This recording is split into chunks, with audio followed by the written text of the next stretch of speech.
At 26 years old, I've been married to my 29-year-old husband for almost 3 years. Throughout this time, it's been apparent that my in-laws, including my husband's two 23-year-old twin sisters and his 21-year-old brother, haven't warmed up to me. Even my mother-in-law seems distant.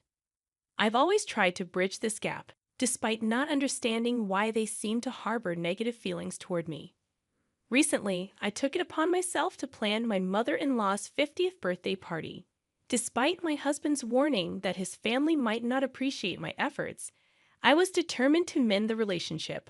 I'm someone who values connections, and the idea that these people didn't like me for no clear reason troubled me deeply. I meticulously organized the celebration at my mother-in-law's favorite restaurant, where she and her late husband frequented. I handled all the arrangements, from the food to the decorations, ensuring everything aligned with her preferences. Despite trying to involve my husband's siblings, they showed no interest and left the entire planning on my shoulders, even refusing to contribute financially. When the day arrived, my husband and I visited his mother to extend the invitation. To my surprise, his siblings were already there, appearing startled by our presence. After some small talk, I disclosed the plans for her celebration. When my husband acknowledged that it was my effort, not his, she suddenly became cold, souring the atmosphere. Confused, I detailed how I had meticulously arranged the event, hoping she would appreciate my gesture. Instead, she delivered a falsely sweet thank you before informing me that I wouldn't be attending. Shocked, I asked her why. When I asked why, she explained that she wanted her 50th to be an intimate family affair, extending that designation only to relatives, not me. She essentially asked me to keep away. My husband and I were stunned, and in that moment, I realized he had been right all along. She was never going to appreciate any effort I put forth. The smirk on my in-laws' faces infuriated me further. I couldn't contain my frustration. I stood up and bluntly told her to go to hell, warning her that if she showed up the next day, I'd have security remove her. That wiped the smugness off their faces. She accused me of being cold and cruel, but I just laughed in response. I was fed up and made it clear that my decision was final. Her attempts to make me feel guilty by crying fell on deaf ears. I was too enraged to care. On the drive home, I tried to cancel the reservation, but it was too late. My husband seemed uncomfortable, choosing not to comment much except for saying I did the right thing before stepping out for a smoke. He's never been one to delve into family conflicts, and I appreciated him not making me feel worse about ignoring his advice. Since I'd already paid for everything, I canceled the last-minute invites, irking some of my mother-in-law's friends. Instead, I called upon my own friends to salvage the situation and make the evening enjoyable. My husband and I invited some of his friends too, deciding to turn the occasion into our own celebration. We hastily removed the decorations before they arrived and ended up having an absolute blast. I uploaded all the pictures when I returned home today. My sister-in-law texted me, upset that I repurposed the venue for my own use after canceling my mother-in-law's birthday party. She accused me of selfishness, highlighting how much the place meant to my mother-in-law. I don't feel overwhelmingly remorseful about my actions, believing my decision was justified, but I'm unsure if I made the right call. Am I the antagonist for canceling the party after being told I wasn't welcome there? Update. I shared the message from my sister-in-law with my husband and asked if I should apologize to his family. Surprisingly, he staunchly advised against it. In fact, he suggested cutting ties entirely, a significant step considering his family often relied on him, especially financially. He's successful and runs his own company, so withdrawing support meant his mother would have to rely on his less dependable siblings, who frequently changed jobs and leaned on him for money. I tried dissuading him from this drastic action, sensing there might be more behind his decision. Over time, I noticed his family growing distant from him, even during our dating phase. Despite his efforts to invite them over for dinner, they always found excuses to avoid it. I felt partly responsible, fueling my eagerness to build a connection with my in-laws, hoping it would help my husband reconnect with his family. There seems to be something deeper my husband hasn't shared. He's not the type to abandon family. Earlier, he emphasized the importance of family, making this sudden decision, while understandable given my recent treatment by my mother-in-law, highly uncharacteristic for him. I'm determined to understand the situation fully. I don't want him to be unhappy or resentful toward me in the future. I'm really hoping that he'll finally feel comfortable enough to open up and share what led him to take such a drastic step. Now, for the second update. After persistently urging him, my husband finally unveiled why he's decided to sever ties with his family after all these years. When he was 21, his father passed away, leaving his mother, who had never worked, and his siblings, who were all in school, dependent on him. With the inheritance his father left, it wasn't enough to sustain them, so he took on the responsibility of becoming the family's breadwinner. He toiled tirelessly day and night until around 23 when he secured investors for his startup. His success propelled him from just scraping by to thriving financially. However, his family began to grow lazy and materialistic, heavily relying on his newfound success. Despite feeling obliged to support them in his father's absence, he noticed their dependency increasing. Additionally, they treated his past girlfriends poorly, convinced that outsiders would distract him from his familial duties.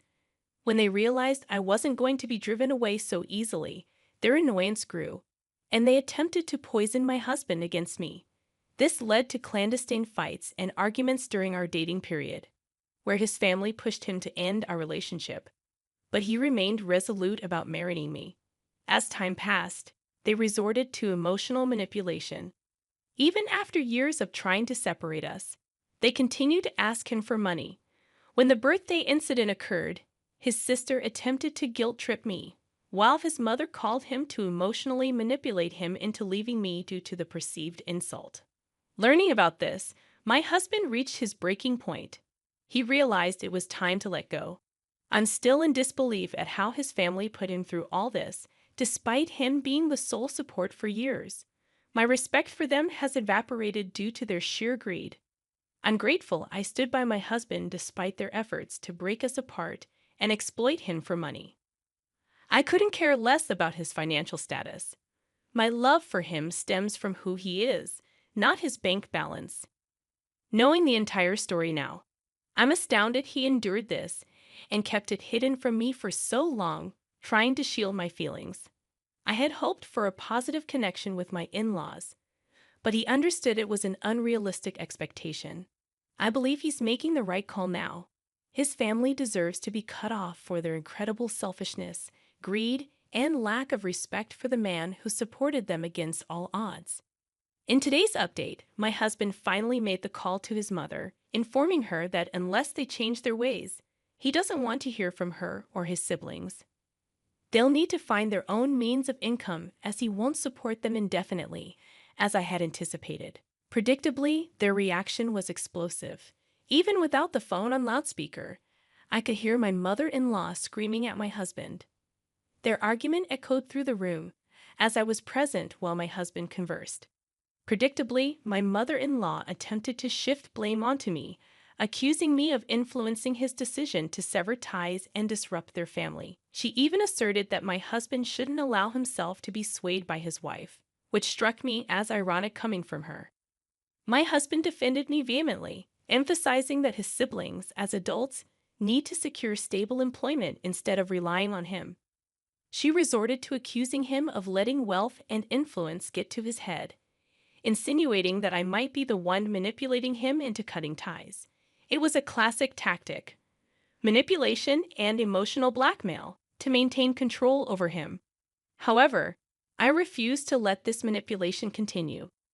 Seeing my husband growing visibly distressed and teary-eyed due to their tactics was difficult. As things intensified, I realized the depth of what she and her other children had been doing. I couldn't stand seeing my husband so distraught. I chose to step in and address the situation. I firmly informed my mother-in-law that my husband had made his decision. If she and her children didn't align with our expectations soon, they risked losing his support indefinitely. The choice was theirs: respect us and remain in our lives, or persist in their materialistic and selfish ways and be cut off completely.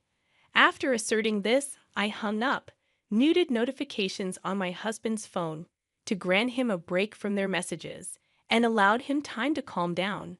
We put our phones aside to watch a movie and distract ourselves. In the next update, after enduring harassment, my mother-in-law turned her attention to me. Following the movie, my husband resumed some pending work, and as I checked my phone, I found numerous missed calls and offensive texts from my in-laws. I anticipated this behavior and documented their messages without engaging. While handling work emails, my mother-in-law called again. Accidentally answering, she proceeded to hurl insults at me, making baseless accusations about my character and intentions towards my husband. I chose not to react and simply stated that her accusations reflected her own actions.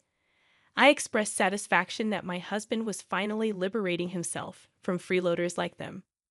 Subsequently, I blocked my mother-in-law and his siblings on all possible platforms to halt their harassment. It's disheartening how low some people stoop to evade responsibility. I refrained from telling my husband about his mother's call to avoid causing him further stress, but I'm prepared to involve him if their harassment continues. They have no right to disturb our peace. Nearly 2 weeks later, my mother-in-law, accompanied by her children, arrived at our doorstep demanding an explanation for our actions. Despite protests that I wasn't family and shouldn't be present, I stood my ground, reminding them they were intruding under our roof and had no authority to dictate my presence. I was caught in a difficult situation when my husband's family showed up, bombarding him with accusations and insults. Seeing my husband's distress, I stepped in. Knowing his gentle nature, I knew he wouldn't defend himself against their manipulative claims. I urged him to compose himself while I confronted his family. They launched into a tirade, accusing my husband of abandoning them for my sake and claiming he was neglecting his familial duties just to please his wife. Their words were a storm of accusation and disrespect. I couldn't stand by as they berated my husband, accusing me of being a gold digger and him of being selfish. My patience snapped. I lashed out, calling them out for being lazy and incapable, surviving on my husband's generosity while offering nothing in return. They were stunned into silence, unable to counter my accusations. Taking advantage of their momentary shock, I demanded they leave before I involved the authorities for trespassing. They departed, but my mother-in-law persisted, emotionally manipulating my husband by implying his deceased father would be disappointed in his actions. Witnessing his emotional breakdown after they left, I spent hours consoling him, feeling regret for ever attempting to mend our relationship with them. After their departure, I ensured they had no way to contact us and suggested we seek legal advice, knowing they might continue their harassment. Sadly, my prediction was accurate. Within days, my mother-in-law sent a legal notice, falsely claiming my husband had embezzled funds from the family estate to start his business. This false allegation tarnished his reputation and affected his company. However, we fought back. It took nearly 2 weeks, but we disproved their lies. They were found guilty of defamation, resulting in a hefty fine against them. The rest of the family distanced themselves from their deceitful actions, and my in-laws, previously reliant on my husband's support, now scrambled to find jobs to sustain themselves. This episode, while challenging, allowed us to break free from their toxic grip. My husband and I are happier without their influence, and I'm determined to keep it that way. We're moving forward, leaving their drama behind.